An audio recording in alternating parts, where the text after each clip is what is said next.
inverse, to find the inverse. I'm going to rewrite this as y equals, and you know what, since this is a negative exponent, I know I'm allowed to flip the whole thing and make the exponent positive. Then we still have minus 3. So this is just rearranging the equation. And now we're going to start doing the inverse after this. To do the inverse or find the inverse, we always change y to x and x to y. So inversing the x and the y, basically. So that's 4y minus 1 over negative 6 to the power of 3 minus 3. Algebraically, now I'm just going to move the negative 3 to the other side. So I'm going to have x plus 3 equals 4y minus 1 over negative 6 to the power of 3. Cube root both sides to get rid of the cube in here so that we could start isolating the y that way. So when we do this, what we're going to do, we're going to get the cube root of x plus 3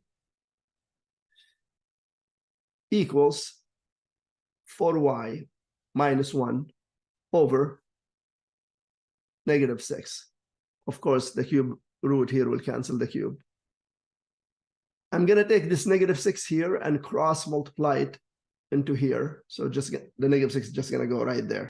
So negative 6, the cube root of x plus 3 equals 4y minus 1.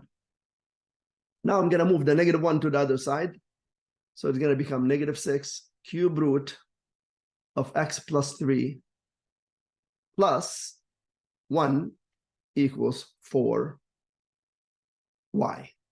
Yeah, now I'm going to divide both sides by 4 and by 4. So now we isolated the y. And when it's the inverse, instead of y, we write g to the negative 1 of x. It cancels, of course, equals negative 6 the cube root of x plus 3 plus 1 all over 4. Definitely, this is a tough question for a grade 10 student. But tough questions make you smarter.